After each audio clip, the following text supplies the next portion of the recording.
میں یہ پوچھنا چاہوں گا کہ قرآن کریم میں سورہ کہف میں جو واقعہ بیان ہوا ہے حضرت موسیٰ اور ایک شخص کا جسے حضرت خضر علیہ السلام سے منسوب کیا جاتا ہے، اس میں جب ہم دیکھتے ہیں تو وہ شخص جو ہے اس نے ایک بچے کو قتل کیا ہے، اور اس کے جواب میں حضرت موسیٰ کو یہ بتایا جاتا ہے کہ اس کے قتل کرنے کی وجہ یہ تھی کہ یہ مستقبل میں جو ہے وہ کوئی بدماش، ڈکیت یا قاتل بنے گا، اور اس وجہ سے اپنے ماں باپ کا جو نام اور پہچان ہے اس کو داغدار کرے گا۔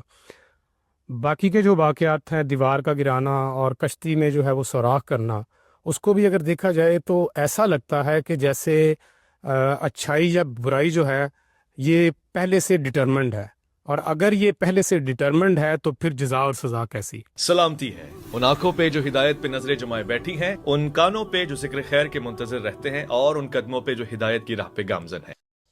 یہ وہ واقعہ بڑا حکیمانہ واقعہ ہے۔ اس میں اصل میں کیا یہ گیا ہے کہ ایک پیغمبر کے سوالات کا جواب دینے کے لیے اس دنیا کے پیچھے خدا کا ہاتھ جیسے کام کر رہا ہے، اسے تھوڑا سا پردہ اٹھا دیا گیا ہے۔ یعنی یہ بتایا گیا ہے کہ اس دنیا میں جو واقعات ہو رہے ہوتے ہیں یہ اندھے اور بہرے واقعات نہیں ہیں، ان کے پیچھے خدا کا ہاتھ ہوتا ہے۔ کیوں خدا کا ہاتھ ہوتا ہے ان کے پیچھے؟ اگر بالکل بے لگام چھوڑ دیا جائے انسان کو، یعنی میں قتل کا منصوبہ بناتا ہوں، میں اس کی باقاعدہ منصوبہ بندی کرنے کے بعد اس کے لیے اقدام کرنا چاہتا ہوں، یہاں تک تو میرا اختیار ہے، قتل ہو جانے دیا جائے، اس معاملے میں بعض اوقات خدا مداخلت کرتا ہے، اسے کرنی چاہیے، ورنہ دنیا فساد کا شکار ہو جائے گی۔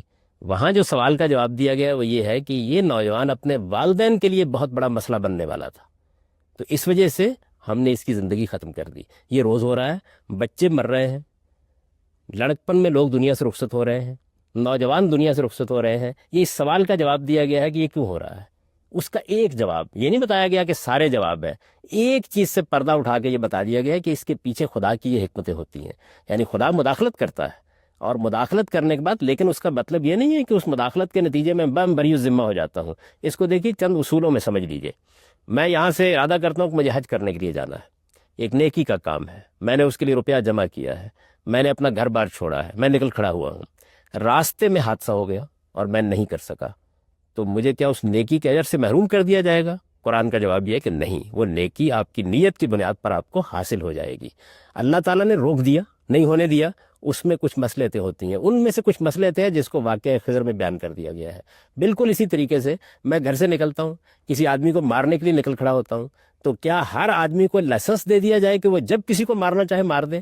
نہیں، کبھی خدا اس معاملے کو ہونے دیتا ہے اور کبھی اس کو روک دیتا ہے اپنی مصلحتوں اور اپنی حکمتوں کے تحت۔ لیکن قاتل جب نیت اور ارادہ کر کے نکل کھڑا ہوا ہے تو وہ مجرم ہو چکا ہے، اس سے کوئی فرق نہیں پڑتا کہ ہوا ہے یا نہیں۔ سر، اس واقعے میں جس بچے کا ذکر کیا گیا ہے وہ ایک شاید ایسا بچہ ہے جو ابھی لائبل نہیں ہے ایسے کسی فیل کے لیے، تو کیا یہ واقعہ جو ہے پری ایمپٹیو اسٹرائک کو جسٹیفائی نہیں کرتا؟ دیکھیے بات یہ ہے کہ خدا تو قبل از وقت بھی اقدام کرے گا۔ اگر کوئی قابل اعتراض بات ہو سکتی تھی تو وہ یہ ہو سکتی تھی کہ اس کے لیے جزا و سزا کا فیصلہ اس بنیاد پر کر دیا جاتا ہے، یہ نہیں کیا گیا۔ یعنی اس کے والدین کو ایک صورتحال سے بچا لیا گیا ہے۔ ایک شخص نیک ہے، اس نے اپنی طرف سے اعلیٰ اخلاقی زندگی بسر کی ہے، اس کے پیش نظر کچھ مقاصد ہیں، اس کے ہاں ایک ایسا بچہ پیدا ہوا ہے کہ جس کے بارے میں خدا نے اپنے علم سے یہ جان لیا کہ یہ کل کیا رویہ اختیار کرے گا، تو اس کو اس آزمائش سے بچا لیا گیا۔ لیکن اس کے قبل از وقت دنیا سے لے جانے کے بعد اللہ تعالیٰ یہ نہیں کریں گے کہ جو اس نے مستقبل میں کرنا تھا اس کی بنیاد پر کوئی جزا و سزا دیں۔ جزا و سزا کے بارے میں قرآن نے واضح کر دی ہے بالکل، اور تمام الہامی مذاہب میں یہ بات بالکل واضح ہے کہ جس وقت اس کا صدور ہو جاتا ہے، جس وقت آپ وہ کام کر ڈالتے ہیں، اس کے بعد اللہ تعالیٰ سزا دیتا ہے۔ جزا کے معاملے میں تو اللہ تعالیٰ جس کو جو چاہے دے دے، اس میں تو کوئی رکاوٹ نہیں، لیکن سزا اس وقت تک نہیں ملتی جب تک کہ آپ کسی چیز کو جانتے بوجھتے نہیں کرتے اور جب تک کر نہیں گزرتے۔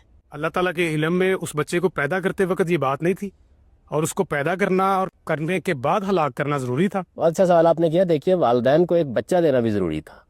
بچہ ہمارے پاس 3 مراحل سے گزرتا ہے۔ ایک وہ مرحلہ ہوتا ہے جس میں نہ اس کے اندر کوئی خیر کا شعور ہوتا ہے نہ شر کا شعور ہوتا ہے، ہم اس سے کھیلتے ہیں، اس سے محبت کرتے ہیں، وہ ہمارے گھر کی رونق ہوتا ہے، اس وقت وہ ایک نعمت ہوتا ہے۔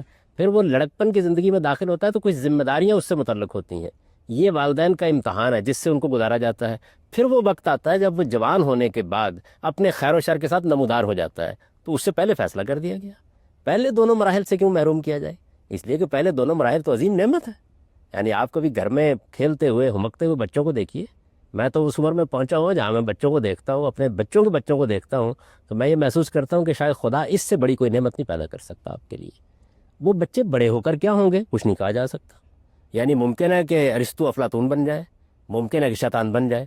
وہ جب شیطان بننے کے مرحلے میں داخل ہوتے ہیں اس وقت خدا مداخلت کرتا ہے بعض اوقات, اور کرنی چاہیے, ورنہ دنیا جہنم بن جائے, جینا مشکل ہو جائے. یعنی اس دنیا کا نظم چلا رہا ہے پروردگار, صرف اس کو پیدا کر کے کہیں بیٹھ نہیں کیا, اس کا نظم چلا رہا ہے. دیکھو قرآن نے اسے 2 لفظوں میں بیان کیا, الا لہ الخلق والامر. اس نے صرف پیدا ہی نہیں کیا, وہ اس دنیا کا نظم بھی چلا رہا ہے, لہٰذا اس کے اندر بڑا فساد نہیں پیدا ہونے دیتا. ورنہ آزمائش کے لیے ایک دنیا بنا دی جائے, اختیار لوگوں کو دے دیا جائے, اختیار کے استعمال کی آزادی دے دی جائے, تو آپ جانتے ہیں کہ انسان کیا چیز ہے. ابھی آپ نے دیکھا زندہ انسانوں کو جلا دینے میں انسان کو خوف نہیں آتا. ایک آدمی اٹھتا ہے اپنے مقاصد کے لیے معصوم لوگوں کے پرخچے اڑا دیتا ہے, 10 20 لوگ ایک بم باندھ کے سب کچھ کر دیتا ہے. اپنے سیاسی مقاصد کے لیے آپ پورے کے پورے شہروں کو برباد کر دیتے ہیں.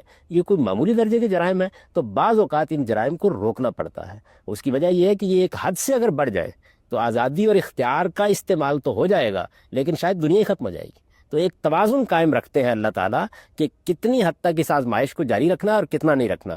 لیکن سزا صرف اس وقت دیتے ہیں جب حجت پوری ہو جاتی ہے, بات واضح ہو جاتی ہے, کسی چیز کا ارتکاب آدمی کرتا ہے, جانتے بوجھتے ارتکاب کرتا ہے, اس سے پہلے سزا نہیں دیتے.